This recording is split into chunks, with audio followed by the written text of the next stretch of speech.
تو ایمان کیا ہے؟ اللہ کو ماننا، اور اسلام کیا ہے؟ اللہ کی ماننا۔ اللہ کو تو ساری دنیا ہی مانتی ہے، یہود و نصارہ بھی مانتے ہیں، ہندو بھی مانتے ہیں، مشرکین مکہ بھی مانتے تھے۔ اعوذ باللہ من الشیطان الرجیم قل انفقوا طوعا او کرحا لن يتقبل منکم انکم کنتم قوما فاسقین۔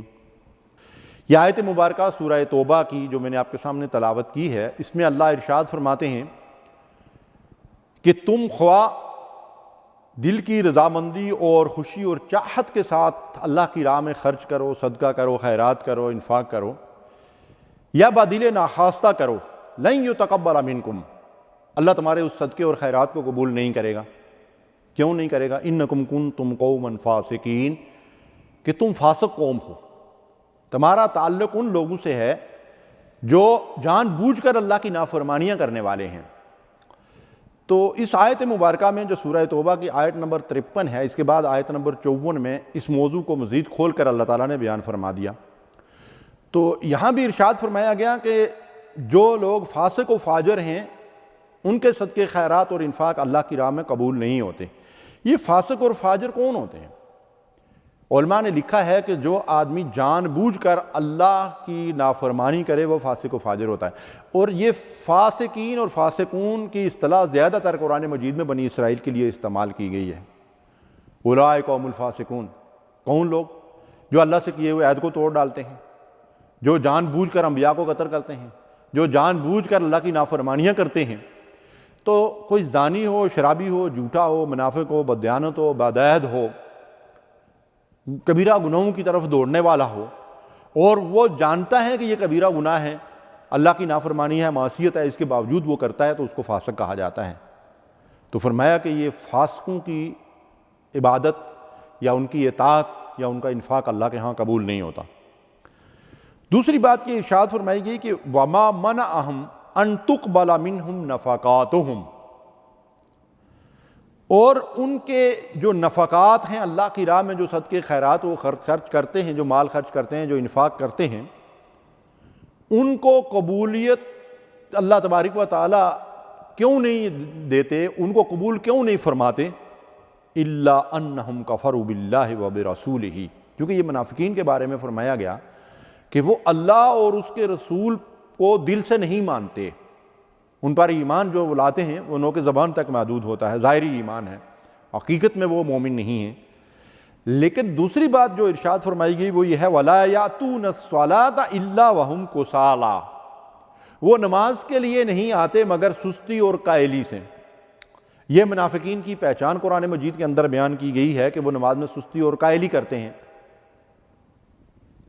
تو جب نماز میں سستی اور کائلی کرنا منافقت ہے، اور ایسے منافق کی صدقے خیرات کو اللہ تعالیٰ قبول نہیں کرتے ہیں، تو سوچئے، غور کیجئے کہ جو ایمان کا دعوے دار بھی ہو اور پکا بے نمازی بھی ہو، تو کیا وہ مسلمان ہوگا اور اس کا عمل اللہ کے ہاں قبول ہوگا؟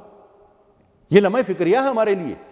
اور تیسری بات ارشاد فرمائی وَلَا يُنْفِقُونَ إِلَّا وَهُمْ كَارِهُونَ، اور جو وہ خرچ کرتے ہیں اس کو چٹی سمجھ کر خرچ کرتے ہیں، دل کی رغبت اور شوق سے خرچ نہیں کرتے۔ یہ تین سبب بتائے گئے ان کے صدقات کے عدم قبولیت کے، اور حدیث مبارکہ سے پتہ چلتا ہے کہ اگر ان میں سے کوئی ایک سبب بھی پایا جاتا ہو تو اس شخص کا کوئی بھی عمل اللہ کے ہاں قبول نہیں ہوتا۔ مسند ابو یعلا کی ایک حدیث مبارکہ ہے جس کو سند کے لحاظ سے تو ضعیف کہا گیا، لیکن دوسری احادیث اس کی تقویت کا باعث بنتی ہیں، جس میں نبی صلی اللہ علیہ وسلم نے فرمایا کہ تین کڑیاں باہم مربوط ہیں، جس نے ان میں سے کسی ایک کو چھوڑ دیا وہ کافر ہوا اور اس کا خون حلال ہے۔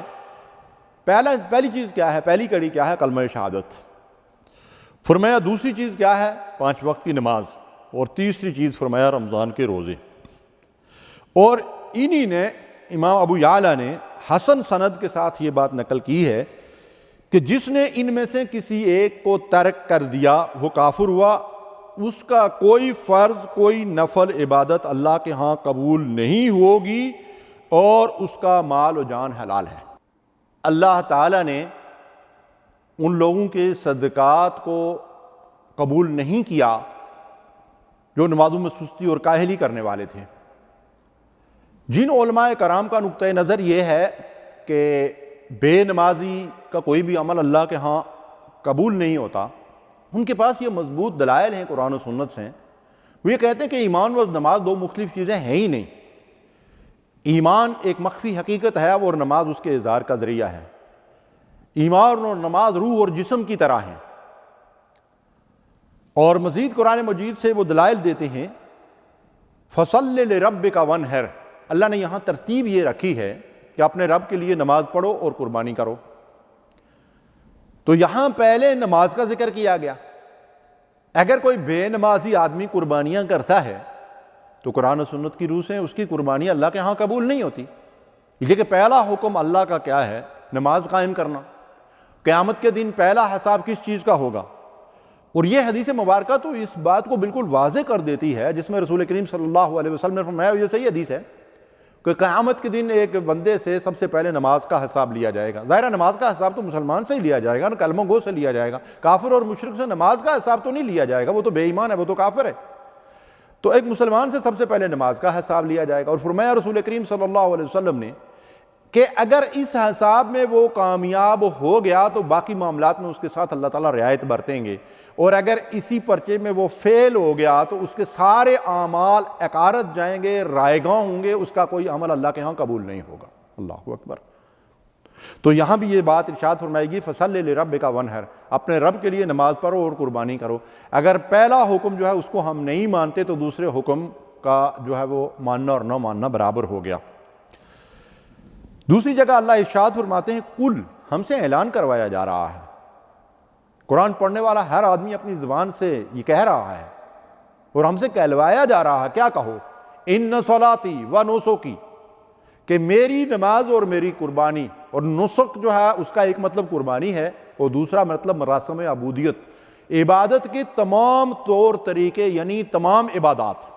تو یہاں مطلب کیا ہوا کہ میری نماز اور تمام عبادات، وَمَحْيَايَ وَمَمَاتِي لِلَّهِ رَبِّ الْعَالَمِينَ، اللہ رب العالمین کے لیے ہیں۔ تو یہاں بھی پہلے نماز کا ذکر ہے اور اس کے بعد باقی عبادات کا ذکر ہے۔ اگر نماز نہیں ہے تو باقی عبادات بھی اللہ تعالیٰ کے ہاں قابل قبول نہیں ہیں۔ دراصل اسلام میں ترتیب کیا ہے؟ سب سے پہلے ہے ایمان، اس کے بعد ہے اسلام۔ ایمان کیا ہے؟ ماننا اللہ کو۔ اسلام کیا ہے؟ اس کی اطاعت کرنا۔ تو ایمان کیا ہے؟ اللہ کو ماننا، اور اسلام کیا ہے؟ اللہ کی ماننا۔ اللہ کو تو ساری دنیا ہی مانتی ہے، یہود و نصارہ بھی مانتے ہیں، ہندو بھی مانتے ہیں، مشرکین مکہ بھی مانتے تھے۔ ہندو بڑے احترام سے کرتے ہیں اوپر والا، اللہ اکبر۔ اوپر والا کون ہے؟ اللہ ہے، جس نے ہمیں پیدا کیا، یہ کائنات کا نظام چلا رہا ہے، زندگی اور موت اس کے اختیار میں، ہوا، پانی، سورج، چاند، سیارے، سب کچھ اس کے امر کے مطابق جو ہے وہ چل رہے ہیں اور اپنا کام کر رہے ہیں۔ سبحان اللہ۔ تو اللہ کو تو سب مانتے ہیں۔ مسلمان کون ہے؟ مومن کون ہے؟ جو اللہ کی مانتا ہے، اللہ کے حکم کی اطاعت کرتا ہے۔ تو جہاں اللہ کی ماننے کی بات آئے گی تو اللہ کا سب سے پہلا حکم جو ہے اقیم الصلاۃ، نماز قائم کرو۔ اور انبیاء علیہ السلام کو سب سے پہلے اسی کا حکم دیا گیا۔ موسیٰ علیہ السلام کوہ طور پر گئے، اللہ نے پہلے وحی نازل فرمائی، اننی انا اللہ لا الہ الا انا فاعبدنی، اے موسیٰ میرے سوا کوئی الہ اور معبود نہیں، پس میری عبادت کرو، واقم الصلاۃ لذکری۔ اور پہلی وحی نازل ہو رہی ہے، نماز قائم کرو میرے یاد کے لیے۔ نماز ہی اللہ کا یاد کا ذریعہ ہے۔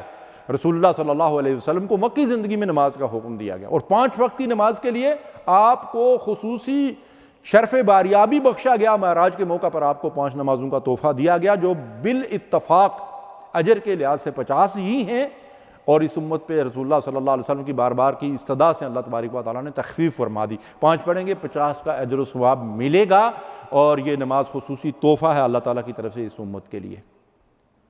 اور جو شخص نماز نہیں پڑھتا، اللہ تبارک و تعالیٰ اس کے کسی عمل کو قبول نہیں فرماتے ہیں۔ یہ آیات اور احادیث اس بارے میں بالکل واضح ہیں۔ مثلا ان آیات اور احادیث پہ آپ غور کریں جن سے یہ پتہ چلتا ہے کہ آخرت میں بے نمازی کا ٹھکانہ جو ہے وہ جہنم ہوگا، تو وہاں اس کے کسی دوسرے اعمال کا تذکرہ ہی نہیں ہو رہا ہے، کوئی ذکر نہیں ہو رہا ہے۔ اضاعوا الصلاۃ واتبعوا الشہوات فسوف یلقون غیا، جو لوگ خواہشات کے پیچھے پڑے ہوئے ہیں اور نمازوں کو ضائع کرتے ہیں، فرمایا وہ جہنمی ہے۔ تو یہاں تو کسی اور عمل کا ذکر ہی نہیں ہو رہا ہے۔ اس لیے ہمیں اللہ کی طرف رجوع کرنا چاہیے، توبہ کرنا چاہیے، سچے دل سے خلوص کے ساتھ 5 وقت کی نماز پابندی کے ساتھ ادا کریں تاکہ ہمارے باقی اعمال بھی اللہ تعالیٰ کے ہاں قبول ہوں۔ اللہ کی رحمت اور اس کی بخشش اور اس کی مغفرت کے دروازے ہر وقت کھلے ہوئے ہیں۔ یا ایھا الذین آمنوا توبوا الی اللہ توبۃ نصوحا عسیٰ ربکم ان یکفر عنکم سیئاتکم۔